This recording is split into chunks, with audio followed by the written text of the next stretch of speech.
호우 시절로 오세요. 그때 우리가 여기에 있습니다. 오늘은 특별히 이 선생님과 함께 조금은 색다르게 호우 시절을 진행하고 있는데요.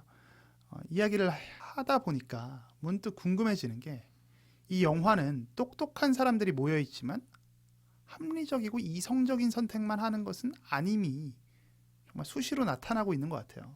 인디어런스 호가 에드먼즈가 아닌 만행성을 가는 장면이나 어쩌면 가족과의 이별을 감내하면서도 우주로 떠나는 쿠퍼의 선택이나 뭐 이건 다른 참작 요소도 많이 있겠습니다만 혹시 이 선생님은 합리적이지 않고 이성적이지 않은 선택을 해본 경험이 뭐 당연히 있겠죠. 약간 나눠주실 수 있는 부분이 있으면 좀 말씀을 좀 해주시겠어요? 저는 인생에서 한 두 가지 정도 요런 어떤 선택을 했던 적이 있는 결혼? 것 같아요. 노코멘트 하셔도 됩니다. 너무 훅 들어갔나요? 결혼이요? 모르는 척 얘기하셔야죠. 무슨 말씀을 그렇게 하시는 거예요? 네. 한 번은 그러니까 첫 번째 좀 이게 이성적이지 않은 합리적이지 않은 선택을 했던 건 이게 중학교 때인데 정확히 이제 몇 살 때였는지 기억이 잘 안 나요. 네. 제가 이제 요때 외국 생활을 좀 했었거든요. 네네네. 근데 이제 외국 학교는 댄스 파티가 있어요. 오, 진짜. 댄스 파티가 뭐 한 달에 한 번이나 뭐 한 학기에 한두 번 정도 어머, 이런 게 어머. 있단 말이에요. 어머, 네.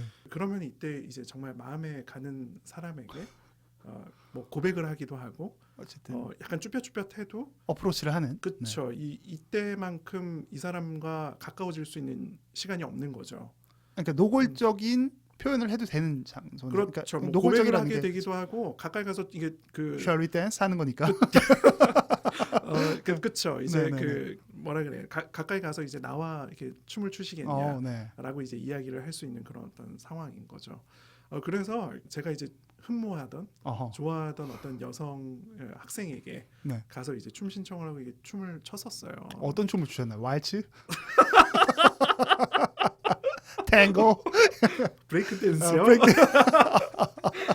그래서 네. 이렇게 춤을 췄는데 춤을 추면 이게 뭐 슬로우 댄스인 거죠. 뭐 그냥 이제 그 두 손 마주 잡고 쎄쎄쎄를 하신 건데. 네. 그래서 그랬는데 그러니까 오늘 고백을 하고 싶은 거라. 고백을 하고 싶은데 급발진 됐구나. 이날 이제 비가 막 엄청나게 왔었어요. 좋습니다. 네. 근데 이 친구는 너무 이게 넘사벽 캐릭터인 거예요. 사랑을 하면 너무 대단해 보이죠. 사랑을 해서도 다 대단해 보이고 실제로 인기도 많고 외모도 너무 이쁘고 엄친딸이었구나 거의. 그쵸. 근데 이게 비가 막 엄청나게 쏟아지는 그런 날이었는데 이게 뭔가 그냥 고백하면 이게 그냥 차일 것 같고 뭔가 이게 드라마틱한 그런 요소가 이게 필요했던 건데 마침 이게 비가 온 거예요. 너무 좋다. 너무 좋아. 네. 너무 좋아요. 저 이런 얘기. 네. 근데 이제 이 댄스 파티가 끝나기 전에 미리 이렇게 비를 막 홀딱 맞고 이 친구의 집 앞에서 좀 기다리고 있었던 거예요. 그러니까 댄스 파티를 마치고 다시 각자 이제 다들 흩어지기 때문에 여자분의 어떤 집에 먼저 가 있는 거구나. 그쵸. 네네. 집 앞에 먼저 이제 조마조마한 상태로. 그 조금 너무 일찍 도착해서 이제 옷이 다 젖어 있었거든요. 네. 근데 이제 그때 이게 어릴 때는 어떻게 생각을 했냐면 내가 이게 당신을 기다리느라 이렇게 그 비도 견딜 수 있었다. 인디어런스. 네. 그런 마음으로 이제 좀 이게 오늘은 좀 이야기를 해봐야 되겠다 하고 이제 기다리고 있었던 거죠. 그러니까 비장했구나. 그렇죠. 네, 비장했죠. 이 친구가 도착을 해서 이야기를 했는데 당연히 채였죠. 그리고 이제 그 비로 홀딱 맞은 그런 어떤 차림으로 다시 이제 집으로 돌아갔는데 집에 돌아가자마자 어떤 생각이 들었냐면 안 될 줄 알았어. 그렇지. 그러니까 될 수도 있다는 어떤 희망을 아주 이게 신락 같은 희망을 가지고 있었지만 저에게 있어서는 약간 이게 첫 그 비합리적인 이성적이지 않은 어떤 행동 것 같아요. 오, 재밌어요. 근데 저도 비슷한 경험이 다 있지 않을까요? 그런 거. 아니, 당연히 다들 있지 않을까요? 그리고 그게 결국은 저는 좀 이런 이야기를 한 적도 있는데 그게 반드시 어른이 되어가는 과정 중에 하나라고 저는 생각했어요. 제가 이런 걸 하지 않으면 늘 뒤로 미루고 숨고 직면하지 못하는 사람이 될 것 같은 거예요. 분명히 까일 걸 알겠어. 근데 내가 오늘 이 사람에게 마음에 든다라는 표현을 해야만 앞으로 저의 인생에서 제가 어떤 미션이 주어졌을 때 그렇죠. 문제에 부딪혔을 때 나는 페이스업 할 수 있는 사람이 되지 않을까라는 비가 오지 않고 드라마틱한 상황이 오지 않아도 대면할 수 있는. 그렇죠. 그러니까 사실 비가 오지 않았으면 비가 오지 않았는 대로 또 서사를 만들어냈겠지. 그렇지 않을까요? 맞아요. 사람 마음이라는 건 되게 주관적인 부분이 있어서 근데 좀 굉장히 공감을 많이 했어요. 왜냐하면 이런 어떤 성장통이라고 해야 되나요? 이런 것들은 사실 다 느끼는 것 같아요. 계속 느끼고 있는 게 좀 문제인데 저는 아무튼 그래서 그 두 번째 에피소드는 뭔가요? 되게 재밌네요. 두 번째는 제가 그 학부가 심리학과 출신이 아니에요. 네. 학부가 심리학과 출신이 아닌데 처음에는 어디에 이제 입학을 했냐면 성균관대 사회과학부에 입학을 했어요. 좋은 학교네요. 네. 성균관대 사회과학부에 입학을 했는데 OT 때 어떤 일이 있었냐면 선배들이 그러니까 이제 사회과학부 안에는 어떤 과들이 있냐면 3학년 때부터 전공을 이제 선택을 할 수가 있는데 2학년 때인가 3학년 때부터 어떤 전공이 있었냐면 신문방송학과, 행정학과, 심리학과, 사회복지학과 그리고 뭐 하나가 더 있었는데 기억이 잘 안 나요. 근데 이제 선배들이 뭐라고 그러냐면 너희들 공부 안 하면 심리학과나 사회복지 간다? 이렇게 이야기를 한 거예요. 심리학과 아니면 사회복지학과 간다? 이 말이 아직도 기억에서 이제 떠나가지를 않는데 이게 그렇게 될 수도 있겠구나. 이게 심리학과나 사회복지학과는 가면 안 되는 곳인가 보다. 그런 어떤 생각이 이렇게 들기도 했었던 것 같아요. 근데 이제 저는 이게 심리학과나 사회복지학과나 다른 과들도 별로 관심이 없었어요. 관심이 없었는데 반수를 해서 난 그냥 이게 좀 뭐가 과가 안 맞는 것 같아 하고 이게 재수를 하고 그 사진학과를 가게 된단 말이에요. 이 부분은 제가 알고 있었죠. 그래서 사진학과를 들어가서 이제 뭐 이렇게 졸업도 하기도 했는데 이 과정에서 이제 사진을 해야겠다는 어떤 그 선택 과정이 조금 잘못된 게 아닌가. 뭔가 좀 이렇게 특별한 걸 해보고 싶기도 했고 전문성이 있는 다른 걸 한다고 해서 전문성이 없는 거는 아닌데 뭔가 이게 나만 할 수 있는 이런 어떤 학문을 공부해보고 싶었어요. 아니 그러면 그 사진학과를 선택하는 과정에서 첫 번째 가셨던 학교에서의 그 선배의 말이 영향을 좀 미쳤던 건가요? 어떤 선택을 하는데? 전혀 안 미쳤던 건 아닌 것 그런 것 같아요. 같아요. 이야기를 들어보니까 그래서 어떤 특별함으로 계속해서 더 찾게 됐던 부분이 아닌가. 그렇죠. 사진학과 하면 좀 특별하게 느껴질 수 있죠. 그럴 수 있는 것 같은데 사실 이렇게 들어가서 배우는 건 별로 없는 것 같거든요. 경험을 해보니까 선배들이 또 들으면 뭐라고 할지 모르겠지만 그냥 지금 제가 이게 심리 상담을 하고 있으니까 그때부터 그냥 심리학 전공을 했다면 어땠을까 이런 고민이 사실 지금 뭐 필요 없는 고민이기는 하지만 그러네요 진짜 그러고 보니까 그 공부를 좀 안 하셔서 심리학과를 가셨어도 되는 거네. 그렇잖아요. 경쟁률도 별로 없었던 거 아니에요. 결에 좀 잘 맞게 그냥 이게 쭉 해왔으면 됐을 것을 너무 이게 직진하면 될 것을 너무 우회전했던 게 아닌가. 근데 사실 그때는 그게 직진인 줄 아는 거잖아요. 그렇죠. 빨리 그만두고 반수를 해서라도 얼른 다른 선택을 하는 것이 직진이라고 생각하고 그 시기가 필요했던 거죠. 그렇죠. 우회했던 시기가 필요했던 것 같아요. 되게 그 다채로운 경험을 사실 하신 건데 그 시기에는 뭐 그런 거 있잖아요. 지금 나이가 많이 들어서 청춘을 돌아보면 그때를 돌아보면 재수를 하고 혹은 삼수를 하고 혹은 사수를 한다 한들 그게 뭐 그렇게 대단하게 느려진 걸까라는 생각을 요새는 더 하거든요. 왜냐면 요즘은 또 특히 취업이 더 늦어지다 보니까 그렇죠.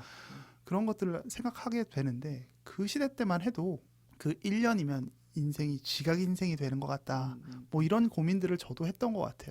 24살에 졸업하고 결혼하지 않으면 인생 이제 끝난 거다. 뭐 그런 생각. 뭐 그런 이야기도 있었죠. 막 24 그때 이제 한창 이제 제 여자 그 동기들이나 뭐 친구들이나 했었던 얘기가 24살일 때 뭐 이제 다 끝난 거다. 뭐 크리스마스의 나이와 같다. 뭐 약간 이런 식의 말도 안 되는 너무나 어리고 너무나 예쁜 나이인데도 불구하고 그렇죠. 그런 이야기를 했었죠. 근데 이거는 정말 약간 박원순 선생님의 어떤 도둑맞은 가난이라는 책처럼 그냥 자기들이 젊은데 일종의 도둑맞은 늙음 같은 거예요. 어떻게 늙음을 한번 늙음까지도 자신들의 어떤 젊음을 비춰주고 자신들의 어떤 인생의 에피소드를 다채롭게 하기 위해서 잠깐 차용했던 아주 치기 어린 행각들이죠. 그래서 사실 뭐 저보다 선배 세대들이 보면 제가 골골댄다라는 거 이야기를 하면 그것도 그렇게 생각하실 수 있겠지만 사실 지금은 이미 그렇게 생각을 안 해주는 게 더 슬픈 것 같아요. 다들 그럴만하지라고 인식하시는 게 정말 더 슬픕니다. 그래서 폭행 건강 관리 잘 하셔야 돼요.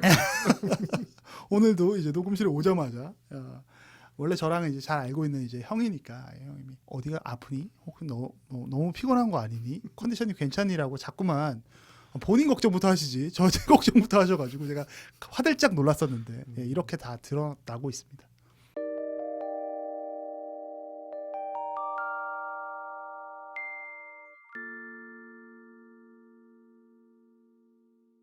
뭐 제 이야기를 조금 해보면 저는 들으시는 분들이나 오늘 나오신 이상 선생님이 저를 실제로 어떻게 보셨을지는 잘 모르겠지만 제가 종종 듣는 이야기가 엄청 이성적이고 합리적일 것 같다 뭐 이런 이야기들을 좀 듣긴 하거든요. 근데 사실 그렇지 않아요. 저는 엄청나게 감정적이고 부지기수로 이제 실기하고 기회를 놓치고 실수를 반복해서 버리고 있거든요. 근데 어떤 선택과 도전에 대해서도 여전히 망설이고 있고 저는 그 윤여정 선생님이 예전에 나이가 들어도 여전히 모르겠고 어려운 게 많다. 왜냐하면 지금의 이 나이는 나도 처음이니까 라는 말씀을 하셨었어요. 전 여전히 저도 그렇거든요. 계속 흔들리고 흔들림이 없을 줄 알았는데 계속 흔들리고 이 나이쯤 되면 조금 더 진중해졌을 줄 알았는데 저는 여전히 제 안에 있는 어떤 소년 같은 마음이 마치 고아의 마음으로 늘 이렇게 외로움을 좀 느끼게 될 때가 있어요. 이 영화를 보면서도 참 도전하는 인간에 대해서 도전하는 삶에 대해서 되게 찬사를 보내면서도 과연 나는 정말 저렇게 할 수 있었을까? 쿠퍼처럼 머피처럼 그런 재능이 있다 한들 과연 할 수 있었을까라는 생각을 잠깐 해봤었습니다. 영화에서처럼 합리와 비합리, 이성과 비이성적 사고가 반드시 옳고 그름으로 연결되는 건 아닌 것 같고요. 저는 뭐 영화를 보면서 그 안에 선한 동기, 각자가 품고 있는 어떤 사고나 가치 체계가 정말 더 중요하지 않을까라는 생각을 이 영화를 보면서 좀 했었습니다.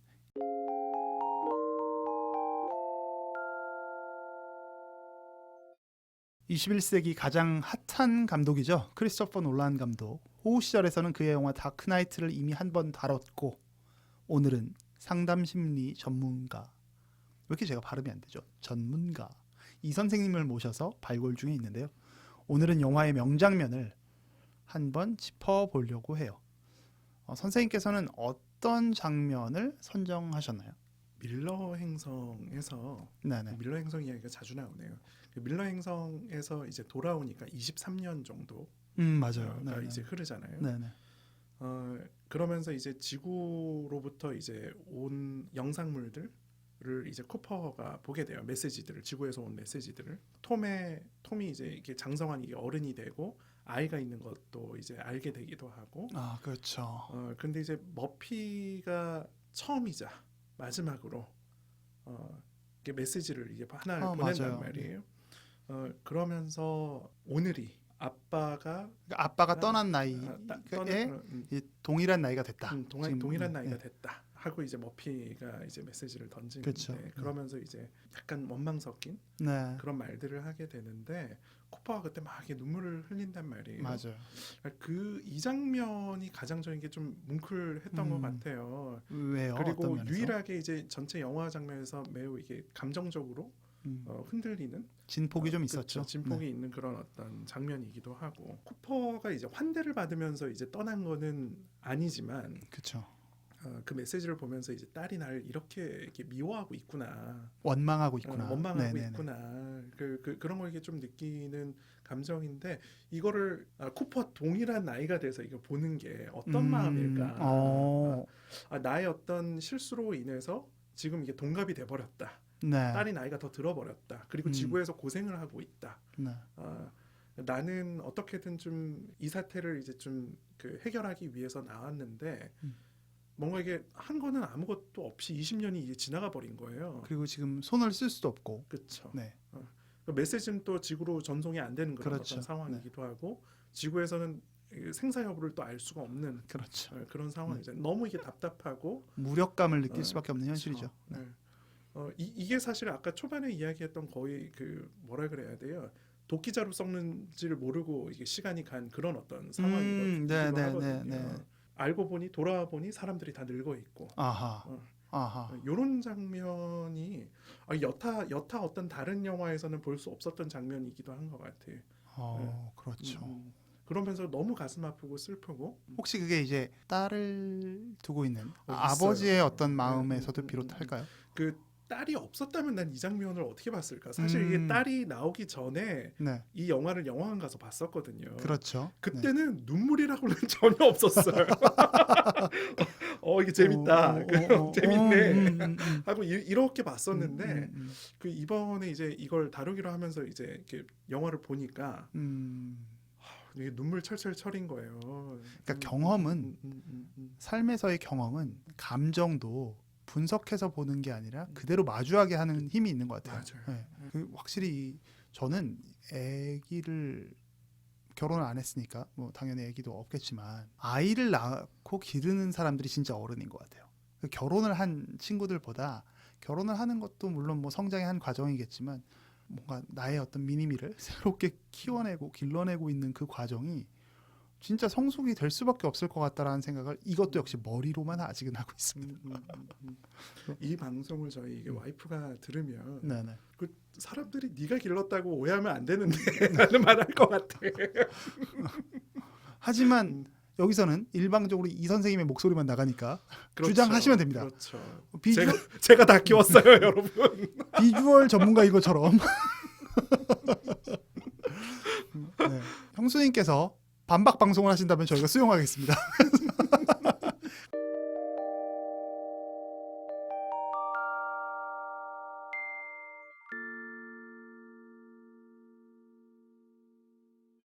제가 뽑은 명장면은요. 영화의 클라이맥스라고 할 수 있는 장면이죠. 이제 쿠퍼가 5차원의 세계에서 머피에게 메시지를 보낼 때 저는 이때를 명장면으로 생각을 해요. 이때 방 안에 들어간 머피를 비춰주는 각도가 되게 재밌는데요. 이 각도가 밀러 행성에서의 에밀리 브랜드 박사를 보여주는 구도랑 전 동일하다고 읽었어요. 그 장면을 잘 보면 머피의 동료가 머피에게 빨리 나오라고 막 불러요. 밀러 행성에서의 에밀리 역시도 데이터를 회수하려다가 도일이라는 동료 과학자를 잃게 되거든요. 그 장면을 보고 있으면 마치 데칼코마니처럼 떼다 붙인 느낌으로 제게는 다가왔습니다. 결국 이 영화는 쿠퍼 부녀의 이야기이기도 하지만 또 하나 브랜드 부녀의 이야기이기도 하거든요. 두 부녀가 보여주는 행동은 다릅니다. 브랜드 박사의 부녀는 아버지 브랜드는 지구에 남고 딸 에밀리 브랜드는 우주로 나가요. 반면에 쿠퍼 부녀는 아버지는 우주로 나가고 딸 머피 쿠퍼는 지구에 남죠. 보이기에는 반대로 보이지만 머피와 에밀리가 기시감을 일으킬 정도로 유사한 이 장면을 통해서 영화는 머피와 에밀리 그리고 쿠퍼와 닥터 브랜드가 결국은 본질적으로 같은 상황임을 전달하고 있다라고 저는 생각을 했습니다. 자신은 죽을지언정 지구에 남고 딸은 우주에 보내 삶의 가능성을 연장하는 브랜드 박사처럼 자신은 설령 돌아오지 못할지라도 딸을 지켜내보겠다는 쿠퍼의 선택. 두 부녀의 삶의 모습은 양상은 달랐지만 선택은 달랐지만 본질적 동기는 같았다라는 것이고요. 결국 삭막한 인간 세계에서 남는 희망은 보이는 것이 전부가 아니오 인간의 유대이고 사랑이라는 이야기를 아주 고급스럽게 두 가족을 통해서 보여주고 있는 게 아닐까 하는 생각에 저는 이 장면을 명장면으로 선정했습니다.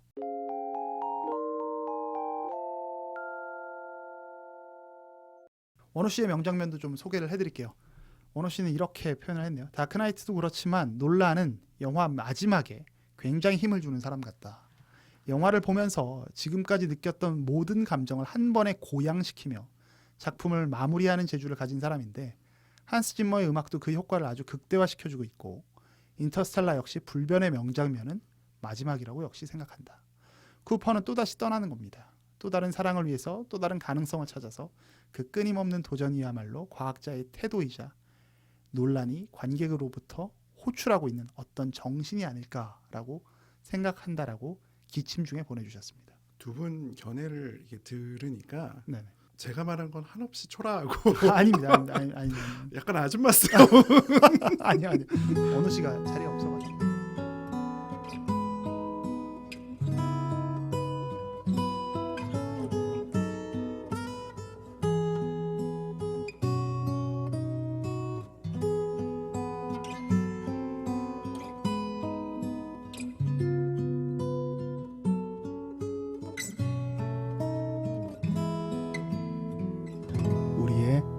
호우 시절